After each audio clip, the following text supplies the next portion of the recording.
കൃഷ്ണൻ തുടർന്നു. വേണുവും താരയുമായുള്ള വിവാഹം ഉടനെ നടത്തണമെന്ന് രാഘവൻ ഗൗരിയോട് പറഞ്ഞത്രേ. ഗൗരി എന്നോട് നേരത്തെ സൂചിപ്പിച്ചിരുന്നു വേണുവിന്റെ കാര്യം. നീ ഉടനെ നാട്ടിൽ വരണം. നിന്റെ കടങ്ങൾ ഏറെക്കുറെ തീർന്നുവെന്ന് അച്ഛൻ പ്രതീക്ഷിക്കുന്നു. എന്തായാലും നീയും താരയും തമ്മിലുള്ള വിവാഹ നിശ്ചയം നടത്തിവെക്കണം. ഉത്സവത്തിന്റെ ആദ്യ ദിവസം തന്നെ മനു നാട്ടിലെത്തി. വീട്ടുമുറ്റം മുഴുവൻ വിളക്കുകളും പൂക്കളും കൊണ്ട് അലങ്കരിച്ചിരിക്കുന്നു. മനു അകത്തേക്ക് കയറുമ്പോൾ താര അടുക്കളയിൽ നിന്ന് ഓടി വന്നു. അവളുടെ മുഖത്തെ സന്തോഷം കണ്ടപ്പോൾ മനുവിന്റെ യാത്രയുടെ ക്ഷീണവും മാഞ്ഞു. അപ്പോഴേക്കും കൃഷ്ണൻ പുറത്തേക്ക് വന്നു. എന്താ, വാതിൽക്കൽ തന്നെ നിൽക്കാനാണോ പ്ലാൻ? അകത്തേക്ക് കയറുക, ഗൗരി ചിരിച്ചുകൊണ്ട് പറഞ്ഞു. താരയുടെ വീട്ടിൽ ആ രാത്രി വലിയ തിരക്കായിരുന്നു. കാരണം വിവാഹം നിശ്ചയ ചടങ്ങ് കൃഷ്ണന്റെ സാന്നിധ്യത്തിൽ തന്നെയായിരുന്നു നടക്കുന്നത്. മനുവിന്റെ അച്ഛനായ കൃഷ്ണൻ നേരത്തെ തന്നെ വീട്ടിലെത്തി എല്ലാ കാര്യങ്ങളും നോക്കിക്കൊണ്ടിരുന്നു. മുറ്റത്തെ വിളക്കുകൾ തെളിഞ്ഞിരുന്നു. ബന്ധുക്കളുടെ സംസാരവും ചിരികളും നിറഞ്ഞിരുന്നുവെങ്കിലും വീടിനുള്ളിൽ ഒരു ചെറിയ ആശങ്കയുണ്ടായിരുന്നു. വേണുവും രാഘവനും ഈ വിവാഹത്തെ എതിർക്കുമെന്നറിയാമായിരുന്നതിനാൽ കൃഷ്ണൻ ഹാളിലിരുന്ന് ചടങ്ങിനുള്ള ഒരുക്കങ്ങൾ നോക്കുകയായിരുന്നു. മനു അച്ഛന്റെ അടുത്തേക്ക് വന്നു. അച്ഛാ, എന്തെങ്കിലും പ്രശ്നമുണ്ടാകുമോ? മനു ശാന്തമായി ചോദിച്ചു. കൃഷ്ണൻ ചെറു ചിരിയോടെ പറഞ്ഞു. സ്നേഹിക്കുന്നവർ ഒന്നാകാൻ പോകുമ്പോൾ ചെറിയ പ്രശ്നങ്ങൾ വരും, പക്ഷെ നീ ഭയപ്പെടണ്ട. അപ്പോഴേക്കും മുറ്റത്ത് ജീപ്പിന്റെ ശബ്ദമൊഴുങ്ങി. മുറ്റത്ത് നിന്നിരുന്നവരെല്ലാം തിരിഞ്ഞു നോക്കി. പൊടി പറത്തി ഒരു ജീപ്പ് വന്നു നിന്നു. അതിൽ നിന്ന് ആദ്യം ഇറങ്ങിയത് രാഘവൻ, പിന്നാലെ വേണുവും. വേണുവിന്റെ മുഖം ദേഷ്യത്തിൽ കടുപ്പമായിരുന്നു. ജീപ്പിന്റെ വാതിൽ ശക്തിയായി അടച്ചുകൊണ്ട് അവൻ വീട്ടിലേക്ക് നടന്നു. വീട്ടിനകത്തെ സന്തോഷം ഒരു നിമിഷം കൊണ്ട് നിശബ്ദമായി. രാഘവൻ നേരെ കൃഷ്ണന്റെ മുന്നിലെത്തി നിന്നു. ഈ ചടങ്ങ് നിർത്തണം. കൃഷ്ണൻ കസേരയിൽ നിന്ന് പതുക്കെ എഴുന്നേറ്റു. എന്തിന്റെ പേരിൽ? ഈ വിവാഹം നടക്കാൻ ഞാൻ സമ്മതിക്കില്ല, രാഘവൻ ഉറച്ച ശബ്ദത്തിൽ പറഞ്ഞു. വേണുവിന്റെ മനസ്സ് നിനക്കറിയാം, എന്നിട്ടും നീ നിന്റെ മകനെ കൊണ്ട് താരയെ വിവാഹം കഴിപ്പിക്കാൻ നോക്കുവാണല്ലേ? കൃഷ്ണൻ ശാന്തമായി മറുപടി പറഞ്ഞു. വേണുവിന്റെ മനസ്സ് എനിക്ക് മനസ്സിലാവും, പക്ഷേ താരയുടെ മനസ്സും കാണണം. അപ്പോഴേക്കും താര മുറിയിൽ നിന്ന് പുറത്തിറങ്ങി. സാരി അണിഞ്ഞു നിന്ന അവളെ കണ്ടപ്പോൾ വേണുവിന്റെ കണ്ണുകൾ ഒന്ന് മങ്ങിപ്പോയി. അവൾ മനുവിന്റെ അടുത്തേക്ക് വന്നു നിന്നു. അത് കണ്ട വേണുവിന്റെ കൈകൾ മുറുകി. താര, അവൻ പതുക്കെ വിളിച്ചു. ഇതൊക്കെ നിർത്താൻ ഇനിയും സമയമുണ്ട്. താര ശാന്തമായെങ്കിലും ഉറച്ച ശബ്ദത്തിൽ പറഞ്ഞു. ഇല്ല വേണുവേട്ട, ഞാൻ മനുവിനെ വിവാഹം കഴിക്കും. ആ വാക്കുകൾ കേട്ടപ്പോൾ വേണുവിന്റെ നിയന്ത്രണം വിട്ടു. എന്തിനാ? അവൻ ശബ്ദമുയർത്തി. ഞാൻ നിന്നെ എത്ര സ്നേഹിച്ചെന്ന് നിനക്കറിയില്ലേ? മനു മുന്നോട്ട് വന്നു. വേണു, ഇവിടെ വന്ന് പ്രശ്നമുണ്ടാക്കരുത്. നീ മിണ്ടരുത്. വേണു മനുവിന്റെ ഷർട്ടിൽ പിടിച്ചു. നീ വന്നില്ലെങ്കിൽ ഇവൾ എന്റേതായിരുന്നേനെ. അത് കണ്ട താര ദേഷ്യത്തോടെ മുന്നോട്ട് വന്നു. മതി, അവളുടെ ശബ്ദം മുഴങ്ങി. ഞാൻ ആരുടെയും സ്വന്തമല്ല. വീട്ടിൽ നിശബ്ദത പടർന്നു. താരയുടെ കണ്ണുകൾ നിറഞ്ഞിരുന്നു. വേണുവേട്ട, ഞാൻ നിങ്ങളെ ഒരിക്കലും അങ്ങനെ സ്നേഹിച്ചിട്ടില്ല. മനുവിനെയാണ് ഞാൻ സ്നേഹിക്കുന്നത്. ആ സത്യം എല്ലാവരുടെയും മുന്നിൽ കേട്ടപ്പോൾ വേണുവിന്റെ മുഖം തകർന്നു. രാഘവൻ ദേഷ്യത്തോടെ കൃഷ്ണനെ നോക്കി. ഇതാണ് നിനക്ക് വേണ്ടിയിരുന്നത് അല്ലേ? കൃഷ്ണൻ ഉറച്ച ശബ്ദത്തോടെ പറഞ്ഞു. എനിക്ക് വേണ്ടത് ഇവരുടെ സന്തോഷമാണ്. പിന്നെ കൃഷ്ണൻ എല്ലാവരോടും പറഞ്ഞു, ചടങ്ങ് തുടരും. ആ വാക്കുകൾ കേട്ട് വേണു ഒരു നിമിഷം താരയെ നോക്കി നിന്നു. അവൾ മനുവിന്റെ കൈ പിടിച്ച് നിൽക്കുകയായിരുന്നു. അവന്റെ കണ്ണുകളിൽ കോപമല്ല, ഇനി തകർന്നു പോയ സ്നേഹത്തിന്റെ വേദന മാത്രം. അവസാനം അവൻ പതിയെ പിന്നോട്ട് നടന്നു. ജീപ്പിൽ കയറുന്നതിന് മുമ്പ് മനുവിനെ നോക്കി പറഞ്ഞത് ഒരു വാക്ക് മാത്രം, അവളെ കരയിപ്പിക്കരുത്. അതിനുശേഷം ജീപ്പ് ഇരുളിലേക്കകന്നു. വീട്ടിൽ വീണ്ടും ചടങ്ങിന്റെ ശബ്ദങ്ങൾ തിരികെ വന്നെങ്കിലും ആ രാത്രിയിലെ സംഘർഷം എല്ലാവരുടെ മനസ്സിൽ പതിഞ്ഞിരുന്നു. ജീപ്പ് മുറ്റത്ത് നിന്ന് അകന്നു പോയ ശേഷവും വീട്ടിൽ അന്തരീക്ഷം പഴയ പോലെ ആയില്ല. ബന്ധുക്കൾ തമ്മിൽ പതുങ്ങി സംസാരിച്ചു കൊണ്ടിരുന്നു. ഗൗരി ആശങ്കയോടെ നിന്നപ്പോൾ കൃഷ്ണൻ എല്ലാവരെയും ശാന്തരാക്കാൻ ശ്രമിച്ചു. ചടങ്ങ് നിർത്തണ്ട, കൃഷ്ണൻ ഉറച്ച ശബ്ദത്തിൽ പറഞ്ഞു. ഇന്ന് സന്തോഷത്തിന്റെ ദിവസമാണ്. കൃഷ്ണന്റെ വാക്കുകൾക്ക് ശേഷം വീണ്ടും ചടങ്ങുകൾ തുടങ്ങി. മനുവും താരയും ഹാളിന്റെ നടുവിൽ ഇരുന്ന് പൂജാരി നിശ്ചയത്തട്ടെടുത്ത് മുന്നോട്ട് വെച്ചു. പക്ഷേ താരയുടെ മനസ്സ് ശാന്തമായിരുന്നില്ല. മനുവേട്ട, അവൾ പതുക്കെ വിളിച്ചു. എന്താ? മനു അവളെ നോക്കി. വേണുവേട്ടനെ ഇങ്ങനെ വേദനിപ്പിക്കേണ്ടിയിരുന്നില്ല. മനു ഒരു നിമിഷം മിണ്ടാതിരുന്നു.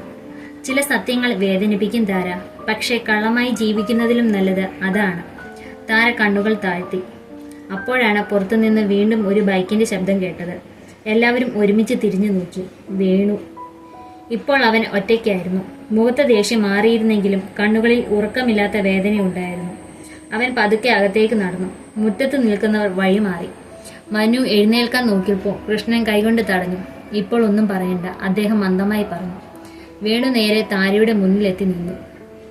കുറച്ചു നിമിഷം ആരും ഒന്നും പറഞ്ഞില്ല. പിന്നെ വേണു തന്റെ കയ്യിലുണ്ടായിരുന്ന ചെറിയൊരു പൊതിയെടുത്ത് താരയ്ക്ക് നേരെ നീട്ടി. ഇത് നിനക്കായി വാങ്ങിയതായിരുന്നു, അവൻ മന്ദമായി പറഞ്ഞു. ഒരിക്കൽ നീ എന്റെ ജീവിതത്തിലേക്ക് വരുമെന്ന് കരുതിയപ്പോൾ. താരയുടെ കണ്ണുകൾ നിറഞ്ഞു. അവൾ പൊതി വാങ്ങാൻ മടിച്ചു. വാങ്ങിച്ചു, വേണു ചെറുചിരിയോടെ പറഞ്ഞു. ഇനി ഇതിന് എന്റെ കയ്യിൽ അർത്ഥമില്ല. താര പതുക്കെ അത് വാങ്ങി. മനു നിശബ്ദമായി എല്ലാം നോക്കി നിന്നു. വേണു പിന്നീട് മനുവിന്റെ അടുത്തേക്ക് തിരിഞ്ഞു. അവന്റെ ശബ്ദത്തിൽ ഇനി കോപമില്ലായിരുന്നു. നിനക്ക് ഭാഗ്യമുണ്ട് മനു, അവൻ പറഞ്ഞു. അവളെ സ്നേഹിക്കാൻ കഴിഞ്ഞതുകൊണ്ടല്ല, അവളുടെ സ്നേഹം കിട്ടിയതുകൊണ്ടാണ്. മനു പതുക്കെ മറുപടി പറഞ്ഞു. ഞാൻ അവളെ നോക്കും. വേണു ഒരു നിമിഷം അവന്റെ കണ്ണുകളിലേക്ക് നോക്കി നിന്നു. പിന്നെ കൃഷ്ണന്റെ അടുത്തേക്ക് ചെന്നു. മാമ, ഞാൻ ഇന്ന് പ്രശ്നമുണ്ടാക്കി, ക്ഷമിക്കണം. കൃഷ്ണൻ അവന്റെ തോളിൽ കൈവച്ചു. നിന്റെ വേദന എനിക്ക് മനസ്സിലാകും മോനെ. ആ വാക്കുകൾ കേട്ടപ്പോൾ വേണുവിന്റെ കണ്ണുകൾ വീണ്ടും നിറഞ്ഞു. അവൻ അവസാനമായി താരയെ നോക്കി. അവൾ കണ്ണുനീർ തുടച്ചുകൊണ്ട് നിൽക്കുകയായിരുന്നു. സന്തോഷമായി ജീവിക്കണം, വേണു മന്ദമായി പറഞ്ഞു. പിന്നെ തിരിഞ്ഞു നടന്നു. ഇത്തവണ ആരും അവനെ തടഞ്ഞില്ല.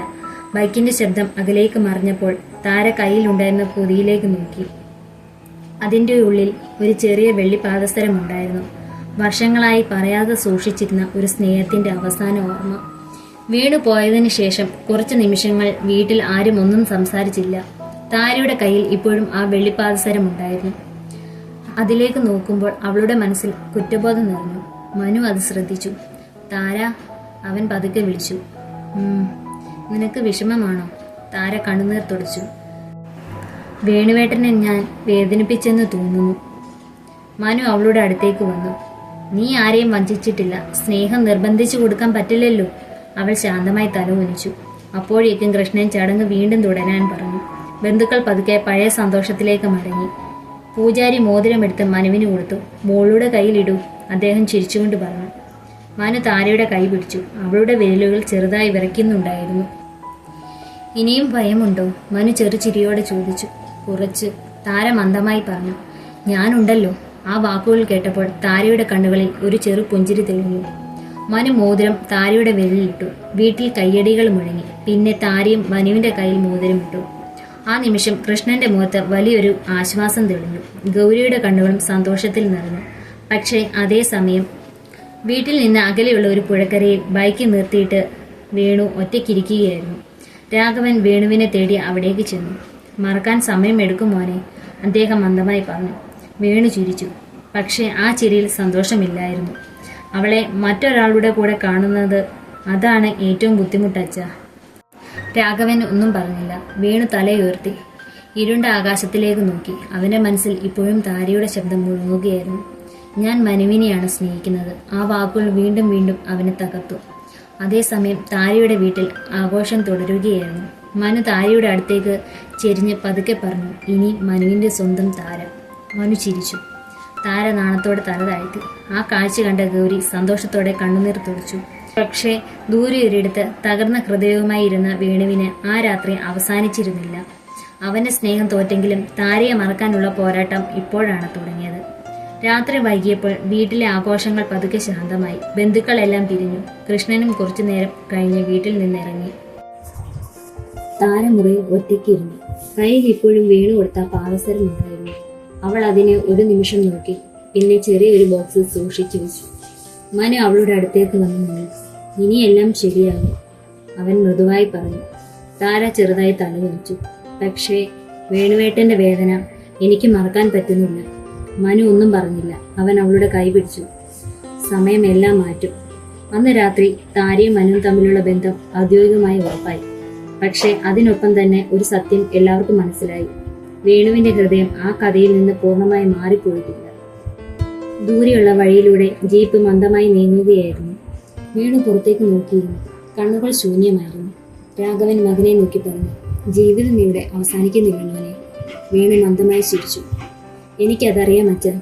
പക്ഷെ ചില കഥകൾ അവസാനമുണ്ടെങ്കിലും ചില വേദനകൾക്ക് അവസാനമില്ല. ജീപ്പ് ഇരുട്ടിലേക്ക് മറഞ്ഞു. താരയുടെ വീട്ടിൽ വിളക്കുകളാണ്. മനുവിന്റെ കയ്യിൽ പിടിച്ചവൾ ജനാലയിലൂടെ പുറത്തേക്ക് നോക്കി. ആകാശത്ത് നക്ഷത്രങ്ങൾ ഒളിഞ്ഞിരുന്നു. അവൾ മൃദുവായി പറഞ്ഞു, എല്ലാവർക്കും സന്തോഷമുണ്ടാകട്ടെ.